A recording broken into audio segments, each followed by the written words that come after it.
So in this hour, we're going to be talking to a scholar, noted educator, and journalist who's written a very important book called Know Your Price, Valuing Black Lives and Property in America's Black Cities. His name is Professor Andre or Dr. Andre Perry, and he's been on my show before, but I wanted to have him back because there's a lot of questions about what is Kamala Harris's economic policy going to be, and how is that policy going to help those single mothers, those folks in underserved communities, Black and brown people.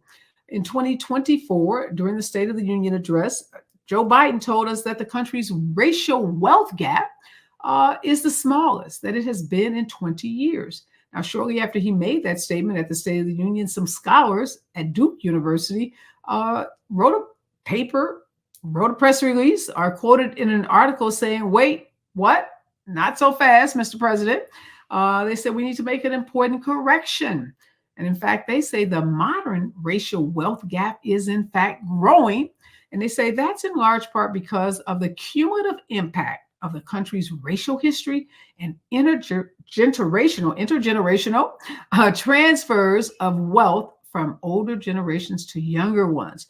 Dr. Perry's written a lot about property and the transfer of property and how homes, in particular, form of real property, is a game changer for building wealth and transferring wealth. So I wanted to get his take on what he sees as what Kamala Harris's economic policy can do to ensure that when she stands before the American people in her State of the Union address next year and says that the racial wealth gap is the smallest, that she doesn't get fact-checked by some scholars who say, no, not so fast, that is actually growing. So when we come forward, Dr. Perry is going to help us understand the differences in what Joe Biden was talking about and what these scholars mean in their report and how we reconcile those two statements. And more importantly, what can we do? What can this country do? What can a new administration do to address this racial wealth gap? Because it has been persistent, it's been stubborn, and it's been very, very difficult to see substantial gains in the net worth, the wealth, as we measure wealth in this country between whites and Blacks. Welcome back, Dr. Perry. Always a pleasure to be in conversation with you.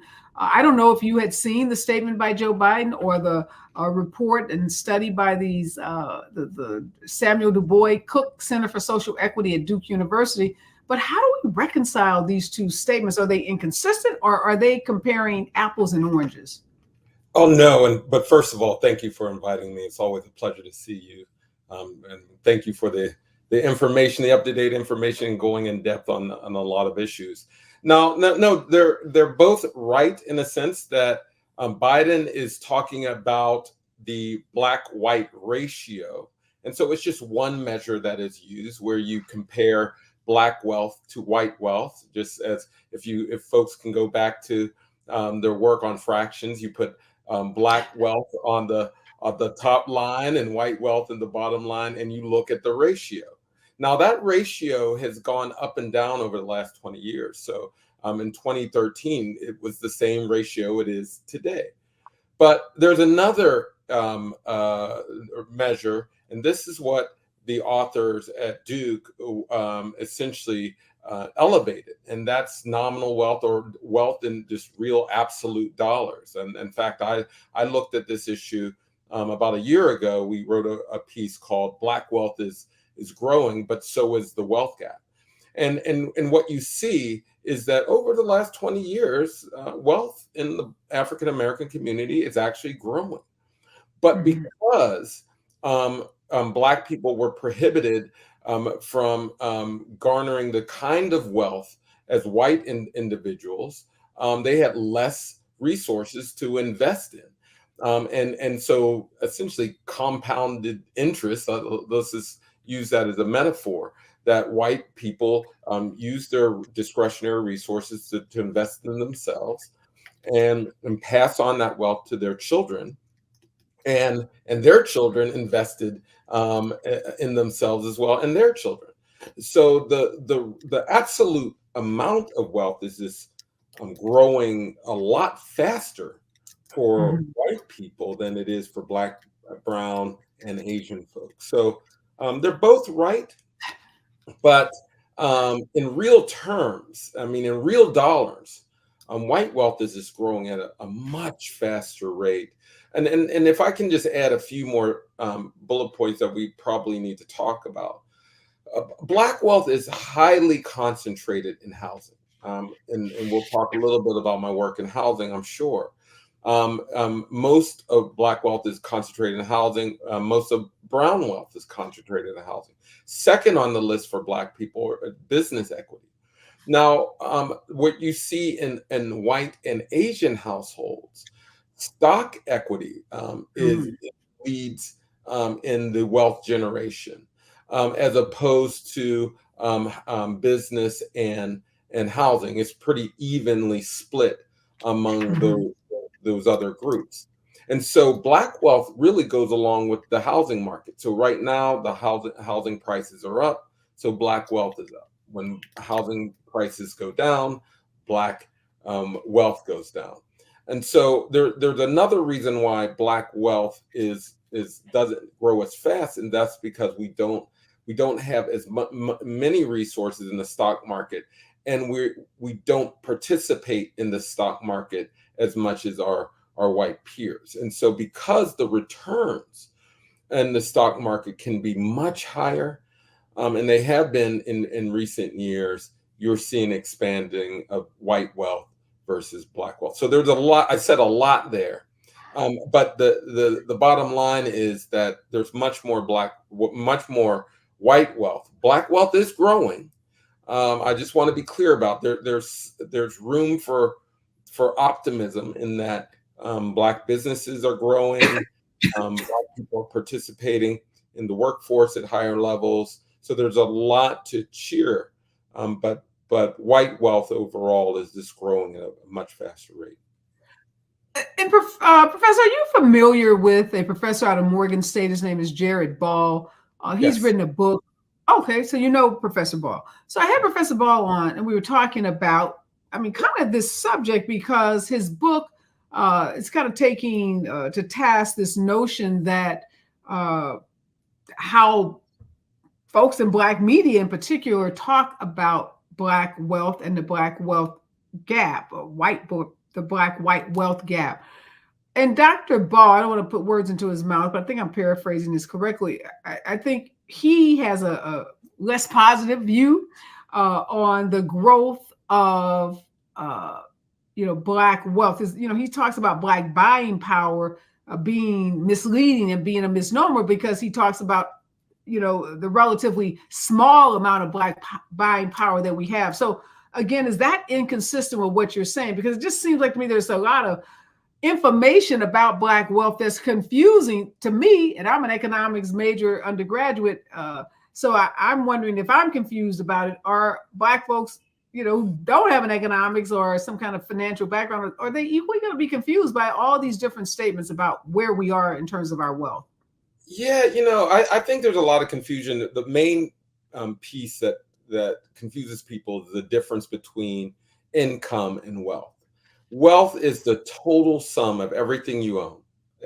From if you own a car, if you own a house, you have a 401k, you have stocks, bonds, all those things you add up minus your debts. So credit card bills, your student loans, medical debt.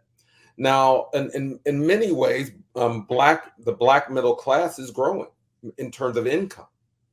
But as we see in study after study, we have lots of middle class Americans who are low wealth because So Black middle class. So you mean Black people are earning more money, like just their Black people jobs, their are W-2, they're making more on the job.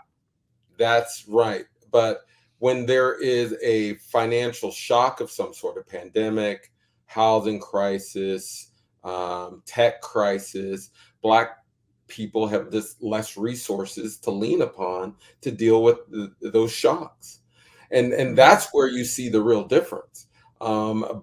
Because Black people have lower wealth, they have to take out student loans. When we start businesses, we're much more likely to have to take out a business loan than our white counterparts. And when we do take out loans, we get worse interest rates, and we're denied twice as likely, but that's another story. The point is that Black income is growing, but there's debt that saddles and throttles that income power, that spending power. Because if you're putting a certain percentage of your income back into student loan debt, into credit card bills, you just have less spending power. And so during this election, it's very important that the candidates really show how they're going to either increase assets. That's the number one driver of wealth. You got to increase assets. You got to get home. So let's stop there. Let's stop there. I'm glad you pivoted to that, because that's one of the key things I want to talk about. Is we're in the midst of a presidential election. We're going to hear a lot of promises from candidates about what they are going to do to make the economic lives of all Americans better, how they're going to cut taxes, how they're going to create more economic opportunities. But you said one of the things we should be listening to from these candidates is how are they going to increase assets? So when you think about the federal government, what the president can do from the presidential office, what Congress can do, U.S. Congress, U.S. Senate, what can they do to help individuals increase their assets? Well, there's a couple of things they can do. Actually, the Biden administration has used a lot of the research that you saw, that's in that book you just saw, Know Your Price, Valuing Black Lives and Property in America's Black Cities, which showed that homes in Black neighborhoods are underpriced by 23%, about $48,000 per home. Cumulatively, there's about $156 billion in lost equity. Biden, then candidate, ran that he would eliminate appraisal bias in the housing markets, and as soon as he got into office, he initiated a task force, the Property Appraisal Valuation Equity Task Force, PAVE. That acronym is spelled out PAVE, and it was really predicated on my research, and they have done a lot to increase diversity in appraisers. Now, that's just one element of the. Let me stop you there, because when you talk about eliminating appraisal bias, we've done some shows, and I'm sure you've seen these stories, and they couldn't be aberrations in some ways, but people who literally had their house appraised for X amount, then came back in and he had a white neighbor, put the house on the market, took down all their Black pictures, and then saw an immediate increase in the valuation of that house. So how has the Biden policies addressed that appraisal bias? Well, there are a couple of things. They're working at it from the perspective of diversifying the appraisers themselves, assuming that because there's a high concentration of white people in the field, about 90% of appraisers are white, 75% male. There's an inherent bias in that, and so they want to diversify. The problem is that there's a price comparison approach, that when you compare one home to another to establish an average list price. Now, when you do that in a neighborhood that's been discriminated against, whoever is appraising, Black, white, brown, if they use the price comparison approach in a neighborhood that's been discriminated against, you're just recycling discrimination over and over again. So it's not necessarily about the diversity of the appraisers or the lack thereof. But the point is that the president can take certain steps to eliminate discrimination in housing markets, but ultimately you also need a program that will increase home ownership. I'm a big fan of beefing up special purpose credit programs. You'll hear this a lot probably throughout the campaign, and it essentially allows lenders to change some underwriting practices to increase the likelihood of home ownership and provide the critical down payment assistance that's needed. How discrimination really shows up in housing markets is a lack of capital. People are doing everything right in a lot of ways, but they just don't have the down payment.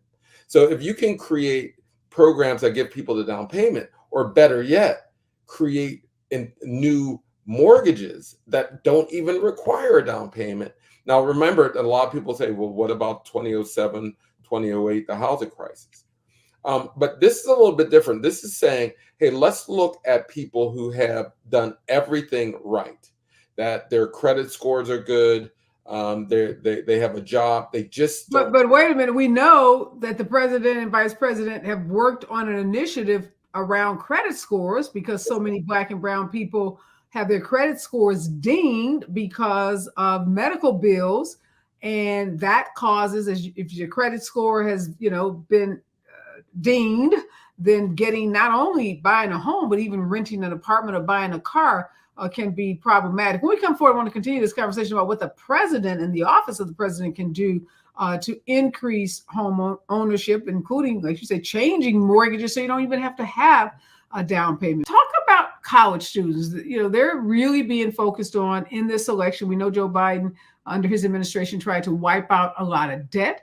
But I talked to a lot of students who say, well, that debt relief program is great, but I am one of those people that make, a certain amount of income. And even though I make a high income, I have so much debt from college or graduate school that I don't qualify to have my debt wiped out. What can the administration do for that person? The person has gotten the master's degree, the PhD, the professional degree. We know if it's medical school, say, for example, they could have $400,000 to $500,000 in debt, which I think is a tremendous investment. They've invested in their future, but still, how does that student buy a house? And what can a presidential administration to make home ownership available for that graduate? Yeah, now I've written about this also, that in a perfect world, we would look at wealth and not income in determining how much debt we cancel. Right now, we means test, we test for income as a measure to determine whether or not you'll get your student debt canceled. The issue is that many middle class Americans, the folks who are doing everything right, going to school, going to fancy colleges and universities, going to Harvard and Yale and all these fancy places, they have an extraordinary amount of debt. And it's not like all of these folks that are going to these fancy schools had parents who would pass on wealth. In fact, a Fed Reserve study a few years ago showed that when white people graduate from college, they should expect an intergenerational wealth transfer. When Black people graduate from college, they're expected to give money. I mean, I was one of those graduates. When I graduated from college, a cousin said, my roof is messed up. Hey, can you chip in to fix the roof? I mean, I just graduated and I'm giving away money. But because college graduates, Black college graduates, get this opportunity, get this credential, they're expected to contribute. A very different reality that we see between groups. So that we have, but the point here is, the more debt we can cancel, and I'm one of these folks. I don't necessarily care if we cancel a physician's debt. I don't necessarily, because they're doing good service. I don't necessarily care if we cancel that dentist debt, because if at the end of the day, more low wealth people can get a leg up, then I'm willing to deal with that trade-off. Well, I'm glad you said that, because that's what comes up often in these debates, right? Or why should we be canceling the debt for that Harvard or Yale trained doctor or lawyer or educator, PhD? That's not fair. They should work for it. And we know, as you just said, in the Black community, having that degree with several $100,000 in debt doesn't put you in a position to do anything in this country in terms of acquiring assets that start to build wealth. Now, I was just telling someone recently about my husband and I both are those Harvard people you were just making fun of, Dr. Perry. Parents, no money. Both had private undergraduate debt and law school debt. And my husband also did a year at business school. So he had double professional degree debt. So it was a whole lot of debt. But I told someone it's doable. We paid it off. And it seems daunting at first, but it is doable. But not a lot of people aren't so lucky. A lot of people get behind. A lot of people end up in default. A lot of people don't end up having jobs. Now, we were both uh, budding entrepreneurs, and we had probably more cash than your typical person that would have gotten a job right out of professional school. So it allowed us to, knock it down a lot faster. So it's not a formula, and I wasn't suggesting that this happens for everyone. So I do recognize we were in a unique situation. But this is interesting because, while I like to think I look young and vibrant, the debt that I carry is what is much less than the debt a lot of the kids are carrying today. Tuition has increased threefold over the last 30 years. So when the old fogies start talking about, particularly those who went to college in the 70s and 80s, when they were literally paying a couple $1,000s for tuition, the scale at which students today are paying, it's just 3 times, 4 times, 5 times that. And so it's just a different reality for young people. We got to figure out a way to not just cancel student debt, because that's really a band-aid. What we really do need is a public college option, just as you can go to a K-12 institution that is subsidized. We should have public universities and colleges that you can go to that are subsidized, and then you could use your Pell Grants for living expenses. So those are the kind of plans that, if I'm looking for a president that's really addressing Black and brown people needs, or I should say low wealth individuals needs, because that kind of policy would help a significant number of white families as well. So we really do need people who can focus on these wealth gaps, because if you address that, well-being increases for everyone. You said something very interesting about the possibility of having mortgages, changing the way we do mortgages. So currently in this country, you buying a home, they may require as much as 20%, if not 25% down. So if you're in a state like California or New York, where the housing prices, a 2-bedroom, 3-bedroom, 2-bath, single family home could literally be $800,000 or $900,000. And I'm not talking mansion, I'm not talking palatial estate, I'm talking basic family house in a probably transitional, and some would say bad neighborhood. We use that word in a lot of different ways. But I mean, you literally could be looking at needing to come up with, if that home is 800, 20% of that is $160,000. Yes. How possibly can anyone do that? And then the mortgage on that monthly amount is astronomical. Well, the reality is it's not possible for a large number of Americans. And this is another system that was created largely after the Great Depression, in which the scale has changed significantly. And so we need the same kind of innovations that we saw during or after the Depression, where we increased home ownership among white Americans significantly. We need a new housing policy. Now, right now, there's no federal housing policy. Those policies have been pushed to the private markets. And so we do need to establish a federal housing policy of sorts that will enable new homeowners, a new generation of homeowners. And I say all the time, we can create products. In fact, in many places, we are creating new mortgage products. Bank of America announced maybe about a year and a half, 2 years ago, that they were going to create new mortgage products that don't require down payment. They established this in 5 markets around the United States, because you don't necessarily have to have a down payment. We can also have automatic reductions in interest rates. As interest rates lower, you can have those interest rates and mortgages lower automatically. So there are innovations that we can encourage in the private market and in policy, but we need leaders who are willing to buck status quo, because we know that there are a lot of people getting paid in the current market, and a lot of people don't want to change these systems. But the proverbial pie will grow when we have more people who are owning homes, more people starting businesses. Remember, most people start their businesses using the equity in their home. So as we increase home ownership and people develop more wealth, there are more businesses that are going to start. And we also need to rethink our social safety net, that we need new ways to build wealth, because in some markets it's almost impossible to buy a home.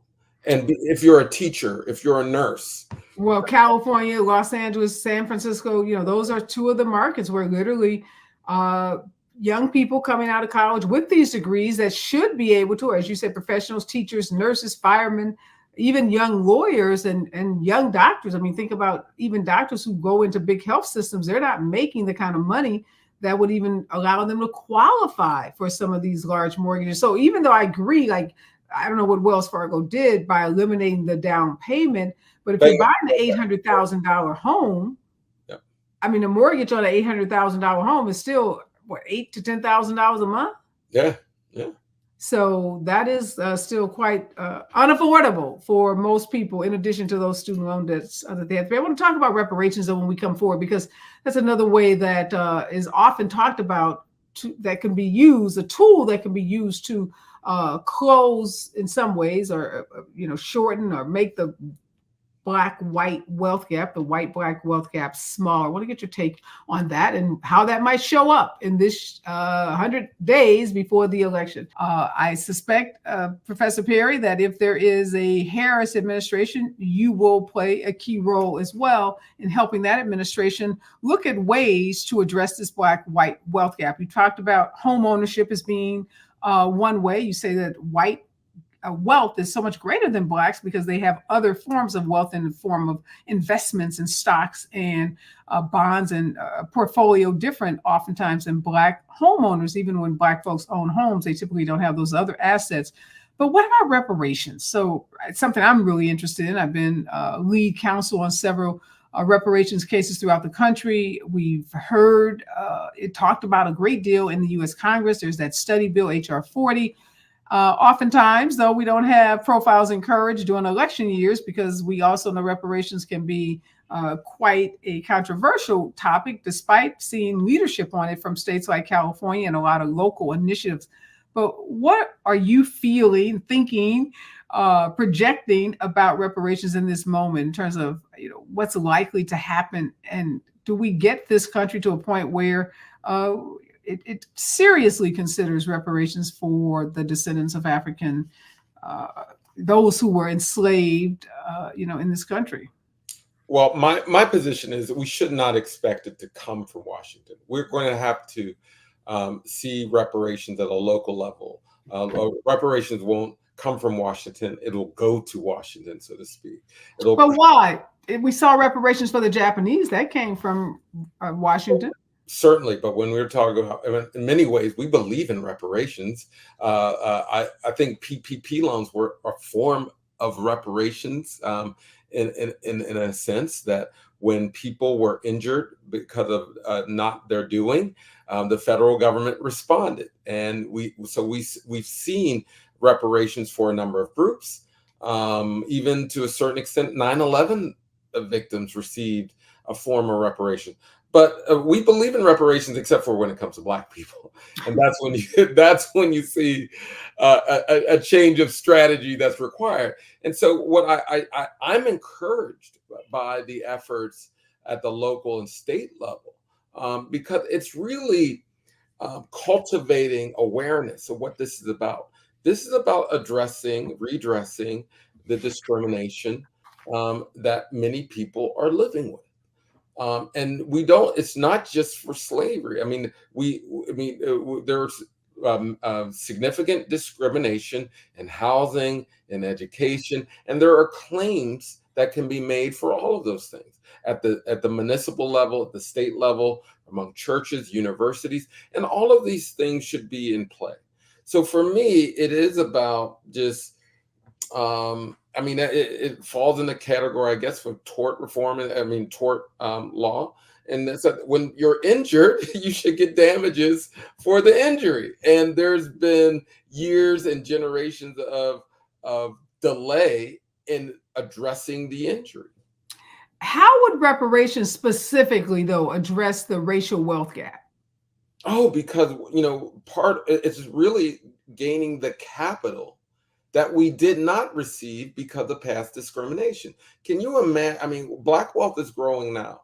Can you imagine where we would be if all of our grandfathers and grandmothers, I say grandfathers because there was a time when women were not allowed to own homes as well. Can you imagine if the GIs could really utilize their GI Bill in the after the various wars? Can you imagine if after the Depression we really allowed for Black people to own homes, if the Black communities were not redlined? No doubt about it. I definitely can imagine what the world would look like and how different it would be. But look at Evanston, Illinois. So they had the reparations program there first around housing improvement, and then actually giving cash payments to individuals, say up to, I think it was up to $10,000 or $25,000. They've been sued, and now there's some whole issue about whether it's constitutional. But let's assume other local governments did what Evanston did and said, if you lived in this area and you were a part of a community that was redlined and you weren't able to buy a home, or your home was devalued, you're going to get $25,000. And I think this is about having a reparative culture. When people are injured, I don't care who it is, and there are individuals that are injured, and it's not just Black American women, Latinos. We should live in a country that realizes that when someone is injured, we have a moral obligation to heal. And so for me, this is not just about the wealth aspect of it. No, and I appreciate that, but I'm just trying to help folks understand, because we often hear reparations put in the list of things that could definitely reduce or close this racial wealth gap. So sometimes I've had people say to me, well, Areva, it's $25,000. Or it's $10,000 or $30,000. How is that going to impact the racial wealth gap? So that's what I understand. It's much bigger than this. And I just want to be clear. For many people, the difference between getting a home or not getting a home is $10,000, $5,000, $15,000. So when people poo-hoo a $25,000 grant, if you will, they don't realize how razor thin the margins are for many Black Americans. Yeah, you mentioned something. We're running out of time, but I do want to just briefly touch on this. You mentioned 9/11. Obviously, there was an outpouring of love and support to those who were injured, and the country felt like it had not just a financial or economic obligation, but a moral obligation to help these people who were just at work and had their lives destroyed. We don't have that same sense of moral or a sense of urgency when it comes to African Americans who are the descendants of enslaved. Do you see that? Do we get there under even, if we have this Black president, that hopefully first Black female president? Didn't see it under Barack Obama, but can you see a world where a Kamala Harris presidency moves us in that direction? I see a much different world for young people when it comes to the environment, racial justice. On a number of fronts, young people have a much different perspective. Mm-hmm. So I'm not necessarily banking or betting on reparation among a generation that actually discriminated against Black people. I'm looking at the next generations to come that actually have the moral fortitude and the information required to make kind of policy decisions. Really smart way to end this conversation. Thank you again. Know your price, valuing Black lives and property in Americans' Black cities. Thank you so much, Andre Perry. Always a pleasure being in conversation with you. We're going to be watching very closely what these candidates say about increasing wealth in communities of color, particularly Black and brown communities.